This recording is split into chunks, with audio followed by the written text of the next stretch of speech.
Hi, greetings from Ohio. So I actually have a day off and I am about to go and explore. Youngstown, I am told, doesn't have a huge amount of things, but honestly, I like small towns. I think they have so much more character. They have a lot more interesting, like hole in the wall kind of places. So let's see what we're going to find.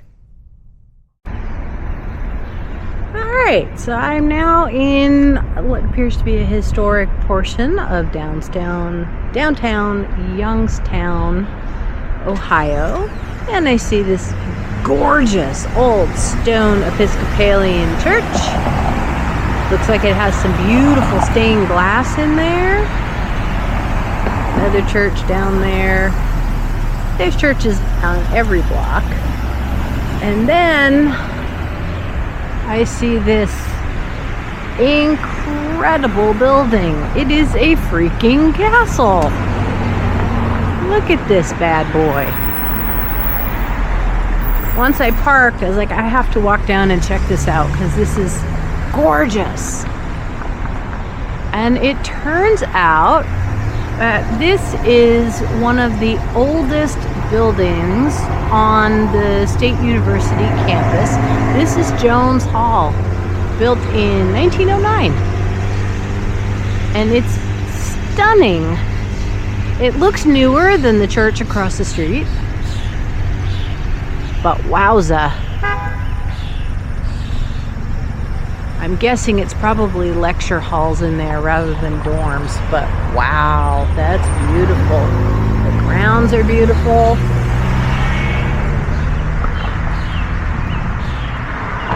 And this whole stretch seems to have some pretty phenomenal buildings on it. So let's take a peek. Oh, wait a minute. Wait a minute. Penguin crossing. I love it.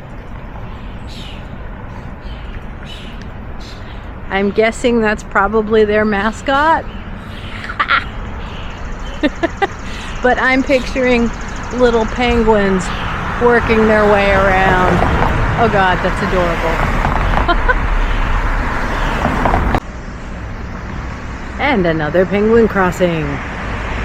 Now, just before the penguin crossing, we've got this little guy. He's adorable.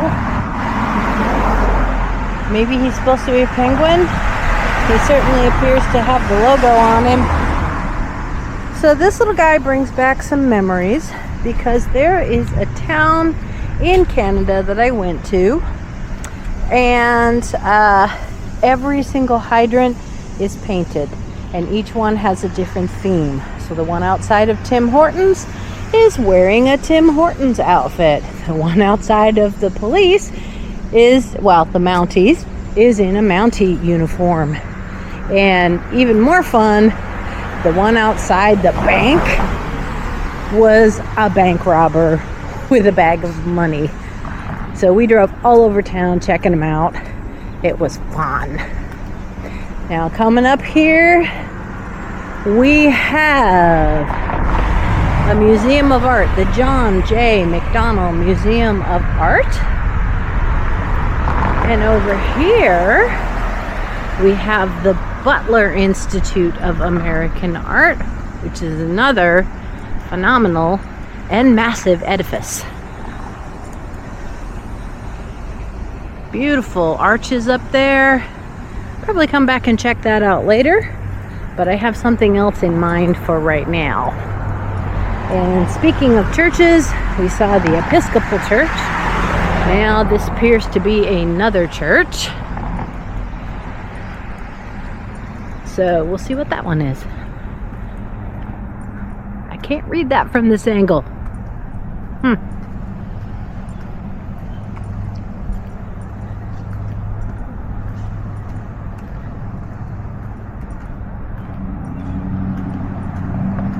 We can edit out this boring walking.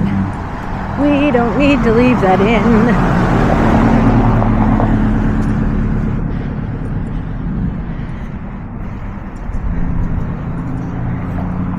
All right. So this appears to be the first Christian church. No idea of what the denomination is, but that is a lovely building. Look at that slate roof. Wowza. Impressive. They built what appears to be a tunnel connecting it over to the art museum. And another little penguin dude. He must have mittens on, because look at his little army sticking out there. His little wings. Very cute. I like those. Ah, we have another gorgeous old building with a penguin hydrant, but a nice actual sculpture of a penguin over there. It looks to be an emperor penguin, if I know my penguins. Kind of rusty on those. So this building is the Pollock House, and it actually is the residence for the university president. It was originally built in 1893 by a gentleman named Paul Wick, and they eventually donated this gorgeous house to the university in 1949. Wow, that's another pretty one. And since it's private residence, there's no way I'm going to get a tour in there, and I'm not about to go knock on the door and ask, although the thought is tempting. Continuing on our stroll of this street of magnificent edifices is a Romanian Orthodox church. It's another absolutely gorgeous structure. Now, I really enjoy Orthodox churches in general. Not that I'm overly religious, but I love the architecture and I love the history. And inside, the artwork and the iconography is stunning. So this looks like it was probably also put up in the 1800s, late 1800s. And then we come to our actual destination for the immediate next short period of time. This is the Arms Family Museum. So this is the former residence of the Arms family, and they have an actual fascination with history, and so it is full of artifacts. I am hoping I can actually get some video in there. I will ask permission. If I can, I will shoot video. If I cannot, I will try and get some pictures and we'll do a photo montage for you. So this is now the Arms Family Museum. It is the Mahoning Valley Historical Society's seat, and for a mere $7 for your admission, you get admission to this and 2 other museums that are associated with them. So let's check it out. Look at this beauty. I can see a beautiful sunroom. Man, it'd be nice to have breakfast sitting in the sunroom if you lived here when it was a residence. And I love the way the roof kind of is rounded and folds over the edge of the soffits. Very nice. And you could see these windows, which were originally in the library. This little room here was actually built in 1927 when they did some remodeling. This became a housekeeper's office. So the housekeeper had her office in here. And these windows were, she didn't want to waste the windows from the library. These windows are gorgeous. So again, you see the nature motif. Nature is going to be a big, not only is it part of Art Nouveau, like, you know, the naturalism, but all of herself who designed the house, largely, she was the co-architect, co-designer of the house,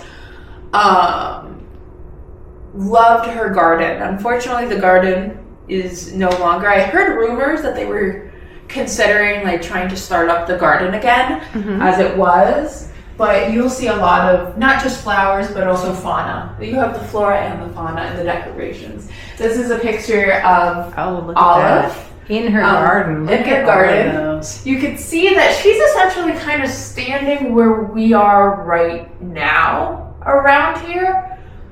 But obviously, this is before this patio got closed in. And you notice that the color, I don't know if you noticed the color outside. You can kind of peek through the window and see that it's like a sandy brown. Right. The lighter color. Where this is gray. The house was originally called Graystone because it was originally all this color. When they converted this place into a museum in the 70s, it was covered with ivy because Olive loved the ivy. It was, again, she wanted to feel like she was in an English cottage, very natural.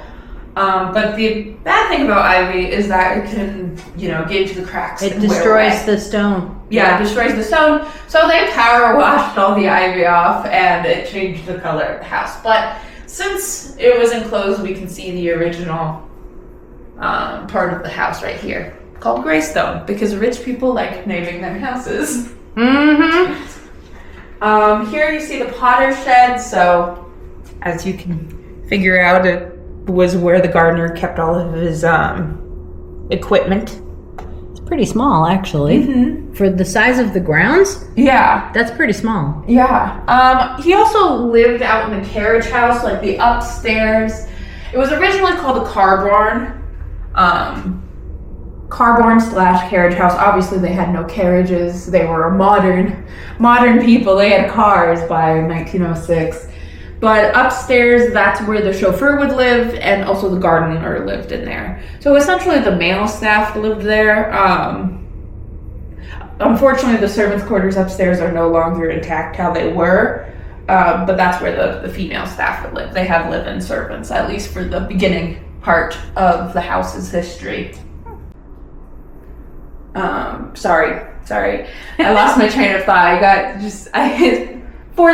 Squirrel just went across my brain. Yep. That squirrel right over there. He went on a trip. So pantry. Yes. So in a lot of older houses, you would prepare pastry in a separate room than the kitchen because the kitchen gets so hot. And when you're making pastries, sometimes with the butter, you don't want the butter to melt. So like for laminating and stuff. So you would prepare things that could not be hot in here, but also you would store your dry goods.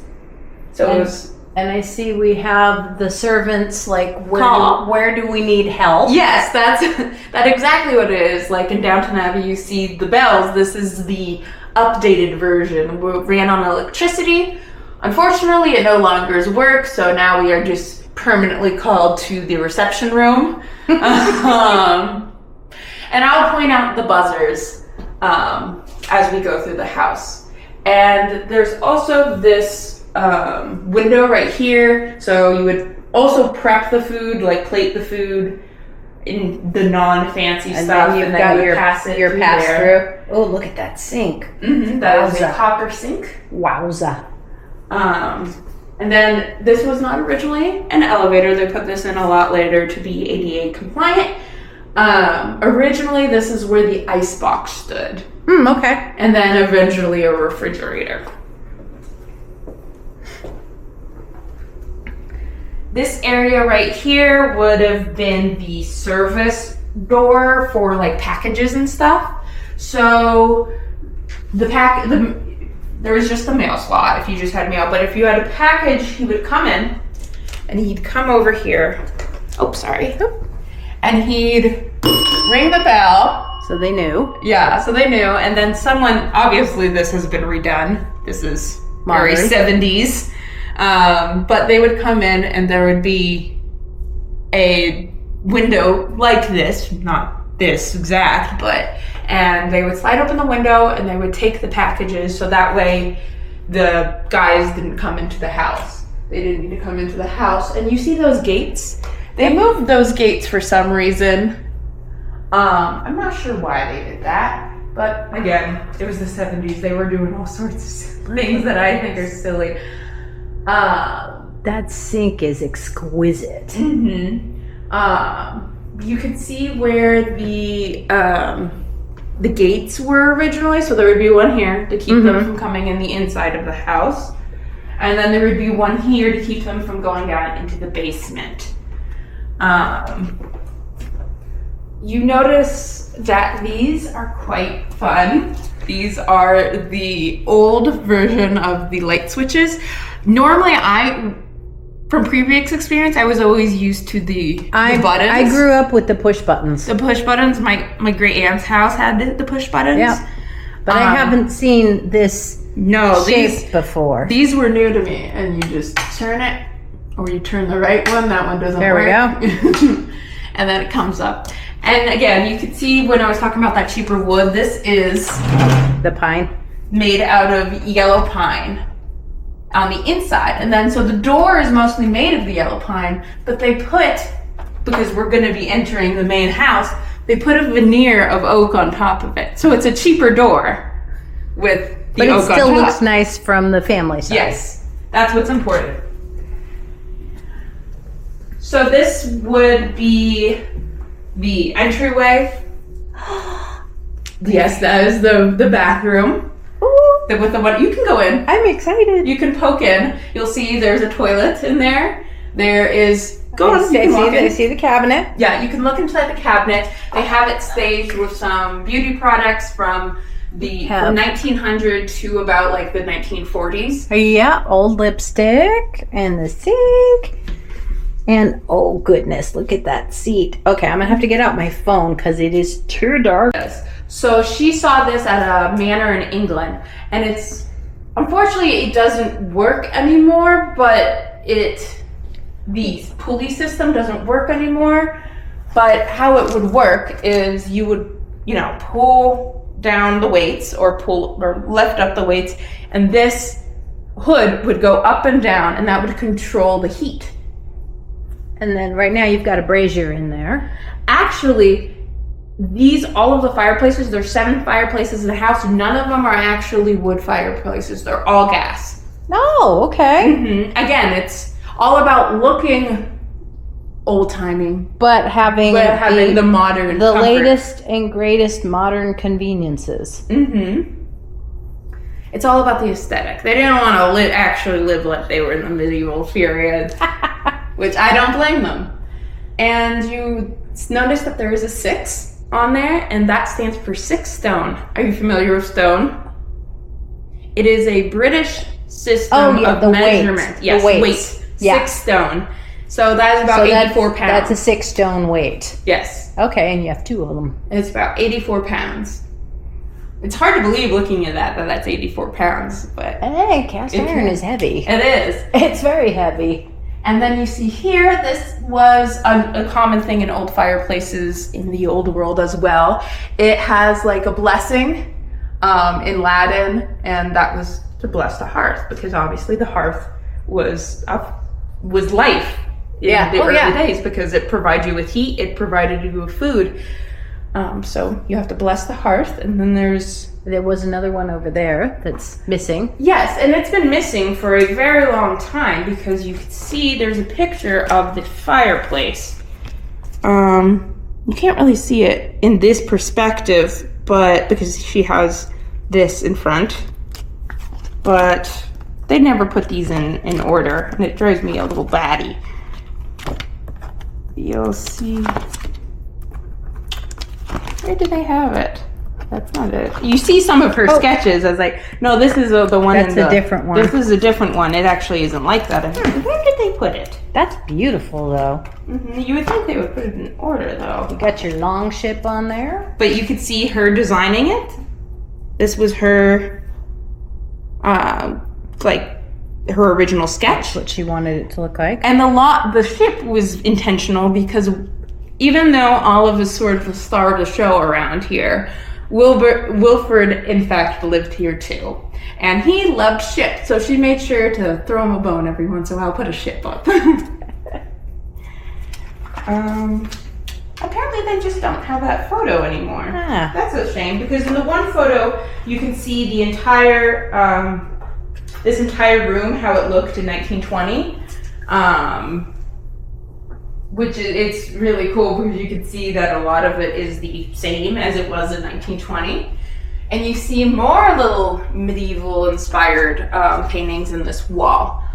Very much so. I already spoke about the curved window panes, how the curve, again, contributed to the fact that it was handmade because a machine can't curve like that, or at least machines of that time didn't. Ah, we have a pheasant. You see a pheasant, another squirrel, another pair of squirrels. It's so cute. And then you have the hunter, different archetypes. That house right there. And then more gates. More gates to keep people where they should be. I noticed you took a picture of this clock. This clock is very interesting. This clock used to be upstairs. I heard that clock go off at the top of the hour, and it was wonderful.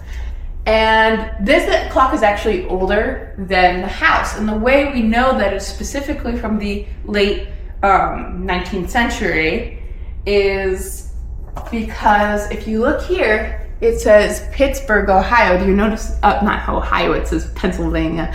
Pittsburgh. Do you know something odd about how they spelled Pittsburgh? Well, B-U-R-G. H. They forgot the H. Ah, because Pittsburgh lost their H in the late 19th century. It was originally with the H, and then they took off the H. And the reason they did that is to reduce costs for newspapers because it was per letter. So originally. One less letter. So you take off a letter, and in a newspaper in Pittsburgh, you're saving a lot of money. Those add up. Look at this inlay here. And it's eventually Pittsburgh regained its H. Now we spell it with an H again. But something happened to Cleveland as well. Cleveland was spelled like a clever, cleave. With an A? With an A. C-L-E-A-V-E-L-A-N-D. But the thing about Cleveland is it never got the A back. It is still spelled E-V-E. Without it. Yes. So it's the same thing happened to color and favor and a lot of letters that we do not add the U, whereas we lost our U's. We lost our U's. Favorite. Color and honor. Certain ones I'll be spelling and I always put the U in color. But I put honor, I usually leave out the U. It's very hit or miss with me. Sometimes I just feel like you need it. Look at this amazing tail. This peacock. This peacock. All of her favorite bird was peacock. And you can kind of see through the dining room, she also has stained glass peacock feathers. Oh, yes, she does. Peacocks were her favorite bird. They are associated with a lot of things. They're associated with honesty. Look at this little guy. Oh my goodness. And his little tail there. I like the latch mechanism. That's really cool. This is the main latch mechanism you see throughout the house.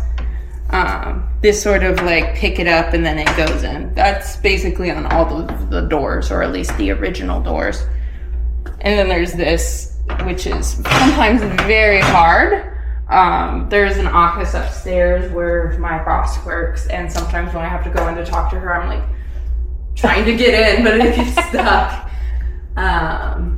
There's also, these are the lamps. Again, like, I keep finding things that I forget to talk about because they're gas lamps because I see the support is the gas line. Yeah. Not all of them. This has a gas chute. I think like one over there has a gas chute, one over there. But yeah, it's really interesting how you wouldn't notice if you weren't looking for it a lot. And I like that the bulbs are the reproduction Edison bulbs. Yeah, they're very pretty. A runner, because this is a pure silk rug that was gifted to her actually by her sister who lived in California. This was on the bottom of their mansion. The mansion is, wow. I have to turn that back on, sorry. Oh, light shut itself off. Yeah, Olive got mad I was talking about her lights.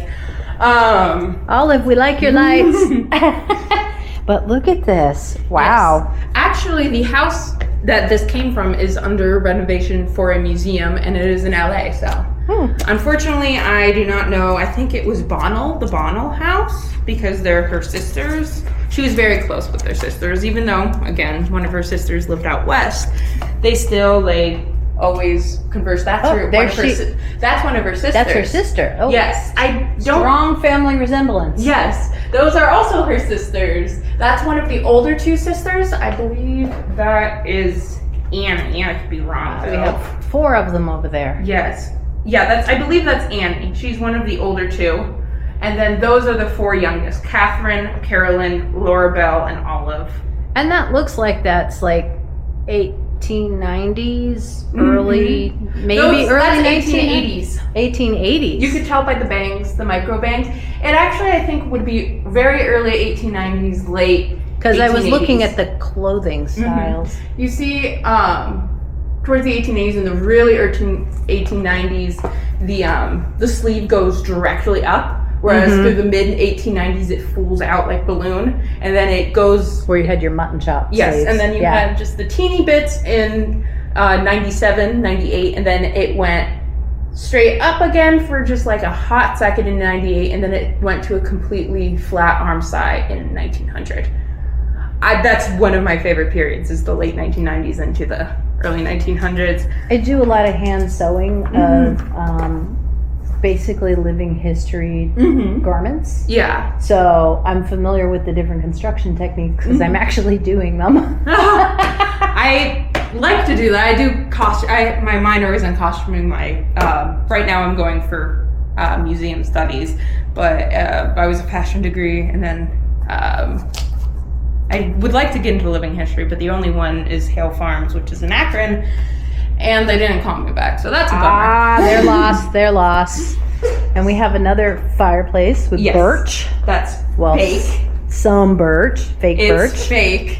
But again, they're tricking you into thinking that's a gas lamp. You can kind of see that where it is, the glass. I like the brickwork behind it. That's really pretty. This was, I mentioned before, those windows in the renovated porch.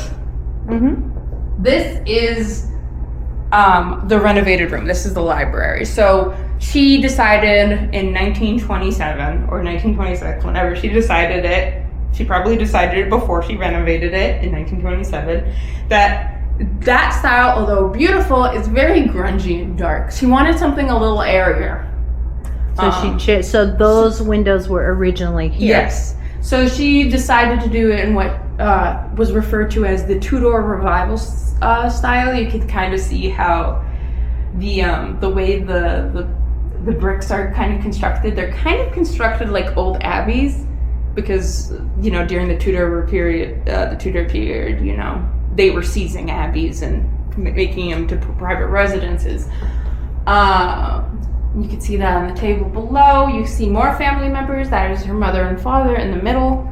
And that's a picture of Annie, her older sister, and that's another picture of her. If you remember, there was a drawing that she did that is copied from there. And that's her with her dog. This was renovated. I'll show you how the library originally looked.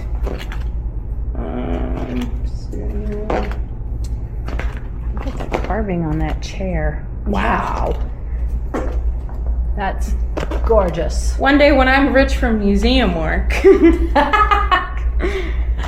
Oh, you can also notice that in that room there was originally wood, but they replaced it with this mosaic tile when they redid the library.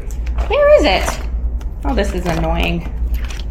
They left out a lot of these pictures, and okay, here it is. Okay, yep. This is how the same fireplace. Yes, but it had a hood on it. Yes, it had a hood. It was more iron, and you could see it was a lot more grungy. And there's your medieval. ship.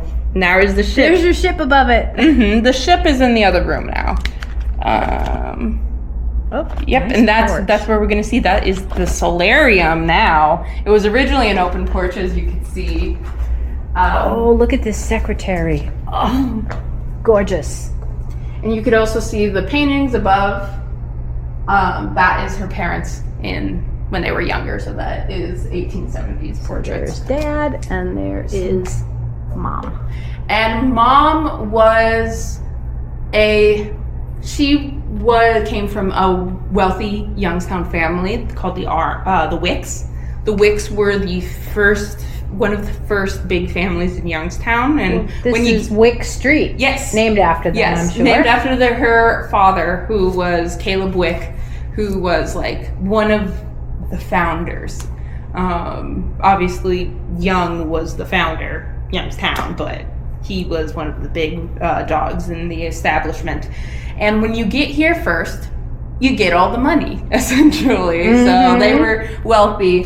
And the arms, he made his money first he made it in steel, because this is a steel mill city originally, but then he lost that. But he recouped it and then some when he opened mines in the West, in your neck of the woods.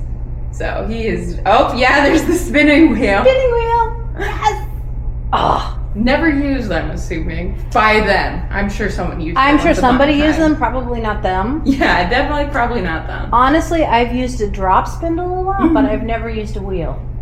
Oh, interesting. I was picturing the wheel, but that makes more sense to have the drop spindle. I just use a drop spindle because you can take it wherever and be spinning. And it's a lot cheaper. It's much more portable. Yes. It's definitely cheaper. Yeah. So this is our solarium. This is the solarium. As you saw, it was originally a open porch. The owl is blinking at us. That owl was purchased. That was originally in Wilford's office. He was the financier. It was really Olive who brought in the money, but he was a financier. He did work. He was a working man. And he worked in the realty building that was downtown. Unfortunately, there was a gas explosion very recently, like last year, I think, maybe 2 years ago now. And so there's debate on that, whether they had to tear down the building or not. And they but they did tear it down. There was a lot of drama about that because like they didn't let the people who lived there, because it was apartments, get their stuff, and then the people from the demolition took the stuff. It was a lot of people were not happy. This was originally in her childhood home, which you'll never believe this was that church. Really? Yes. In the Romanian Orthodox Church was her home. It was originally the mansion that her parents owned and that she grew up in. And then it's minus the onion dome. And after her sister died, who was living there, she sold it to the church, and they made some alterations. They took off the portico and the front bit. Oh, wow. And then they added the cupola. How cool. So that's interesting. And this came here. There's some other things that also came from that house. There's going to be a very beautiful stained glass window that you see. It's stained and painted. But this is a marble. That's nicely carved. Beautiful. I believe it was Italian, but I cannot say for sure. And then I'm thinking this was the ship right here that was above the fireplace? I think actually it's in the other room. Okay. I'm trying to think because And we've this got doesn't have the sail. That's too small. And you can see there's two ships originally in the sitting room.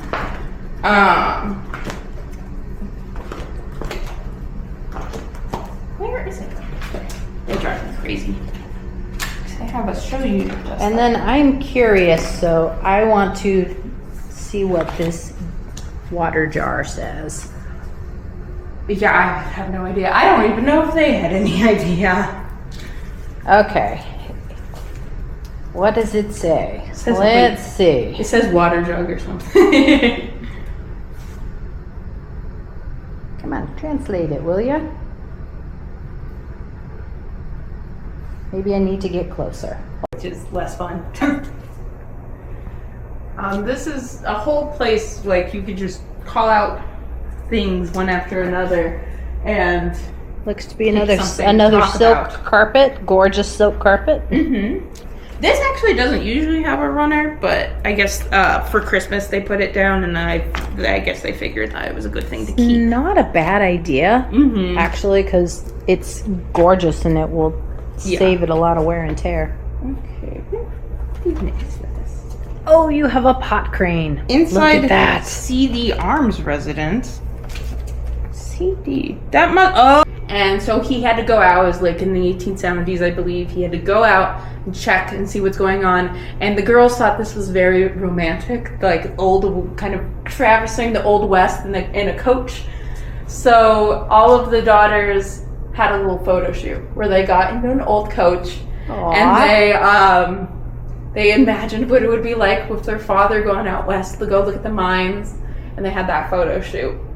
It would be like, I guess, me getting in like the blue van from the 80s that my grandpa had and going to Georgia or something. Now, was this a water fountain at one point? Yes. Because I see plumbing in the cherub's mouth. There was also one that I neglected to show you in the solarium. And it looks like there's, texturing from... Unfortunately, it does not work anymore. It is corroded inside. But yes, there is an inside water fountain, and then there was an outside water fountain that became inside when they closed it in. That I think is a really cool feature, and it's a shame it doesn't work anymore. It would be really difficult to restore that without causing damage. Yeah, that's why they just let it be. It's. And now, main dining room? Yes, this is the dining room. I kind of talked about this early. You have a lot of china. Not all of this china was originally hers. A lot of it was given to her by her sisters. You see above. Oh, that's her mother. I love the frame and the portrait. And then I believe that's her mother, and I don't know if that's Olive and a sister or two other sisters. That actually possibly is Olive because, well, they were all born. Several of them were born in the 60s and 50s, so that could be either of them. And then there's his golf trophies. A reminder that Wilford did in fact live here. It wasn't all Olive. It wasn't all Olive. She shared the home until 1947 when Wilford. I keep calling him Wilbur. I don't know why. I've been watching too much Babe. No, Babe is called Babe. It's Scarlett's Web. My friend Gypsy would lose her mind over these stained glass windows. They are very gorgeous. And you can see the shadow box. We have more dead birds. Yep. This was ring-necked pheasant. Yes. I was told that is a ring-necked pheasant and a grouse. Yeah. Well, the big one is definitely a ring-necked pheasant because I've caught one myself with my bare hands. Oh. So I recognize those. Unfortunately, they used to be very plentiful in Youngstown, but they are no longer because they are in shadow boxes or hats or stuff. The consequences of overhunting. But they were even popular. The hats. I don't know if you probably might know this about the Migratory Bird Act. Oh yeah, where they put the kibosh on because American birds. We were losing so many birds for millinery purposes. So they were safe from hats, but they still got overhunted in the 50s and 60s. You can see another ship on there, and you could see the dining room. This is what it originally looked like. Oh, yep. And it's interesting that they painted the original, because that was metalwork. Yeah. In the picture. I don't know if they just plastered over it. Looks like it's just plastered and then they carved the ship into the plaster. Yeah. Yeah, that was part of, I'm assuming, the 20s renovation where she was trying to lighten things up a bit. And then that's a really interesting piece right there. Yes, I get a lot of questions about it, and I never know what to tell them because it looks like an outdoor, I want to say brazier. It's not called a brazier. I have the word in my... Brazier? Brazier. Yeah, brazier, not a brazier. It doesn't look like a brazier. That looks like some sort of a copper bowl with a paddle for making candies or something? I don't know. I don't know. That actually appeared after I started working here, after Christmas. It's pretty neat. Yeah, it's very neat. But they didn't tell us what it was. So high. We also have more of Olive's work. This was made in July of 1884. 1884. Obviously, she passed away in 1960. 1960. Yes, at 90, she was 96, which is a good little run of it. That's how old my grandma lived to be. This is the Wick residence. You saw the painting of it. She drew a picture There's a drawing of it. That is a poem. I believe they said it was a Scottish poet, so I'm assuming it's Rabbie, but maybe. But it could be someone else. Mr. Burns. Mr. Burns. That's usually when people say Scottish poet, I'm like, oh yeah, Rabbie Burns. Yeah, he's the most famous Scottish poet. Yeah, but there was also oh my gosh, Look at this, China. Livingston, the guy who wrote Treasure Island, actually was also a poet as well. He wrote have you ever heard the Skyboat song? They're very steep. People always joke that, like, yeah, you have these super steep stairs for the people who are carrying things up Yeah. and down. A lot of times there'll be wear on them where they've been carrying like all the heavy firewood and everything. Yeah. On top of it, they also had to be mindful with their skirts. I can relate. A lot of the maids had it a little shorter. This looks like 1960s. Yes. So this is all gallery. This is mid-century modern in Youngstown. So all of these different companies where the stuff was Youngstown businesses. So this was from the 60s. This was by General Fireproofing, which was a furniture company. And you can imagine why something called General Fireproofing would be very attractive to a city that operates with steel mills. Because you don't want things catching on fire. So that was one of the lure. We have it set up like a little tableau vivant of how Now, 1960s car. is that a modern screen installed inside the old cabinet? You caught us. It's a 90s, which is modern-ish. Sort of, yeah. Yeah, it's a modernist. It's one of the dinosaur TVs, as my cousin would call them, inside of a cabinet. And then we control it with the DVD player and... Yeah, but the cabinets are great. The cabinets are a work of art by themselves, so... My grandmother, after their TV finally pooped out when I was a kid,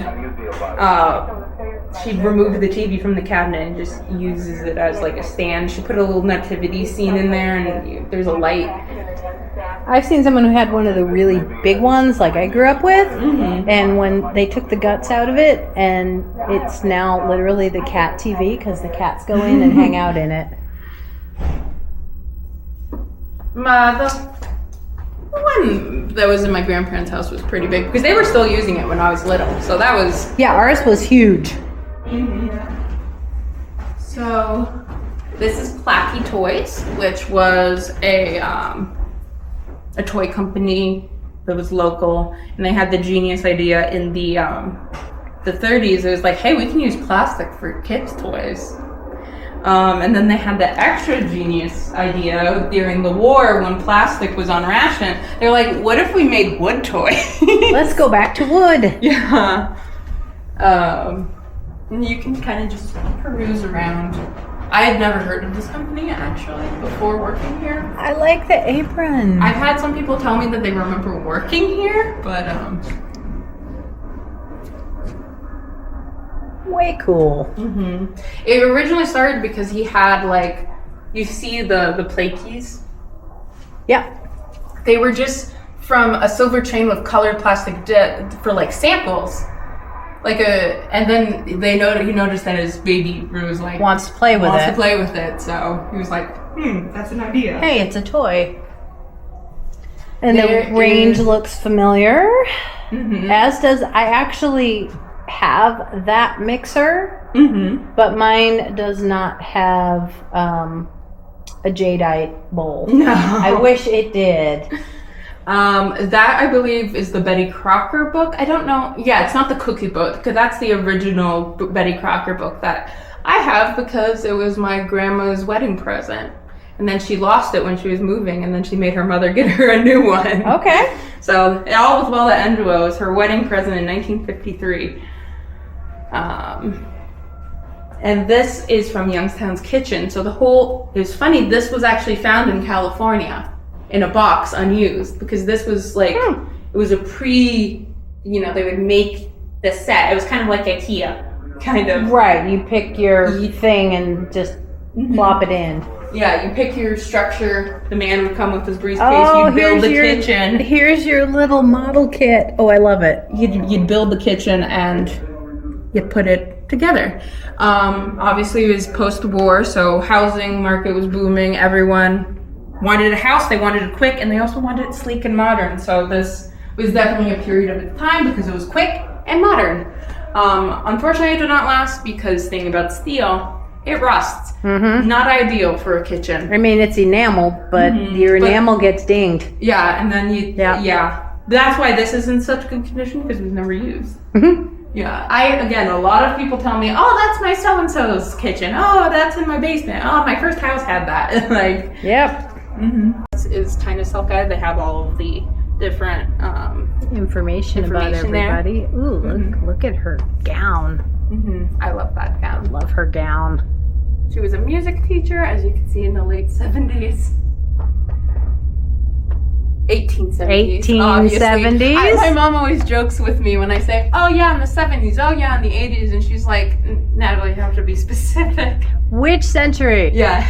I was like, use context clues. With me, it's usually 19th century. Oh, it could be 18th century. Wonder if he was like a general practitioner? Mm-hmm. Or if he had a specialty? He, I believe, was general practitioner. GP? Yeah.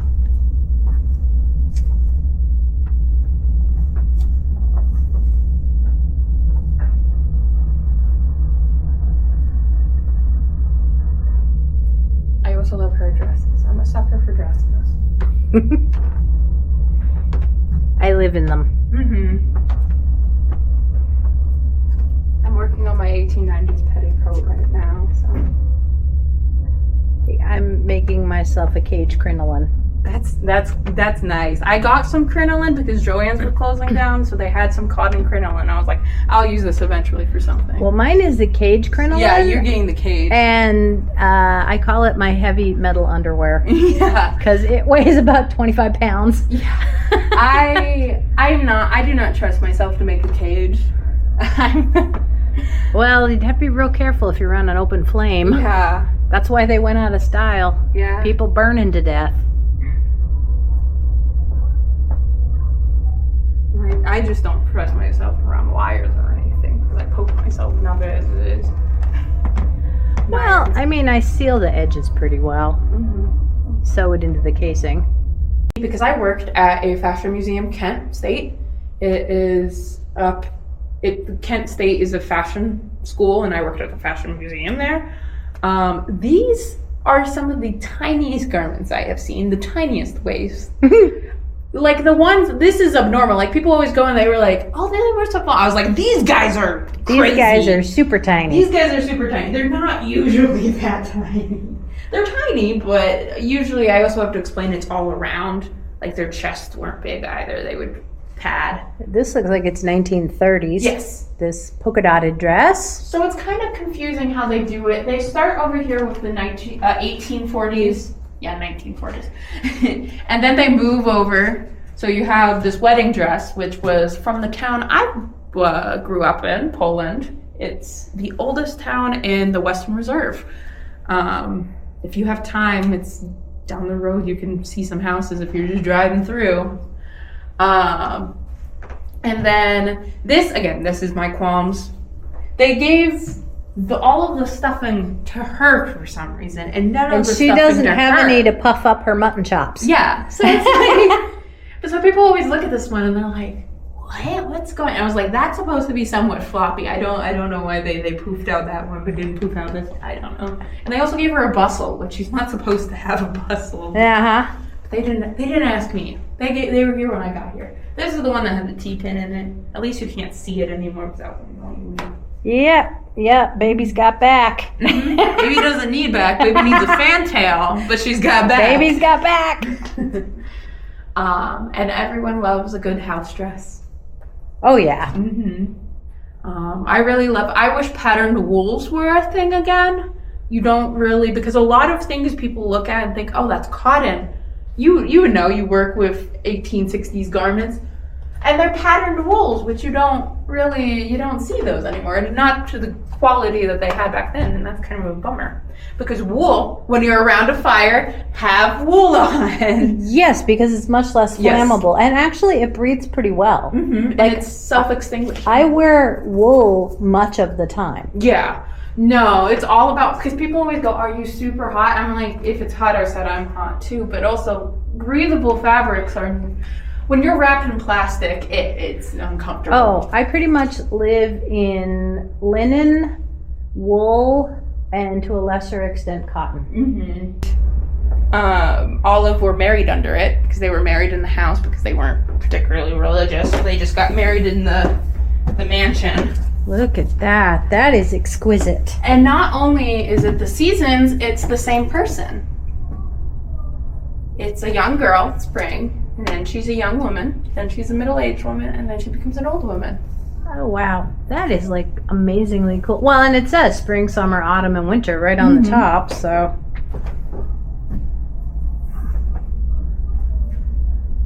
And look at the different flowers, and you have your lamb here for the spring, symbolically. Pomegranates. And then you have her book. She's wise. Yep. Wow, that is glorious. Figure out what each thing is. I know where this thing is, and I still don't fully understand what it is. It's like a fence chain thing. Okay. And I looked it up, and it just says chain. And I'm like, what? That's it? Like, that's it? There's not something special about it? Well, I see we have a nutmeg grater, and we have a little scoop. We got our and we have a candle mold. I see the candle mold. Mortar and pestle.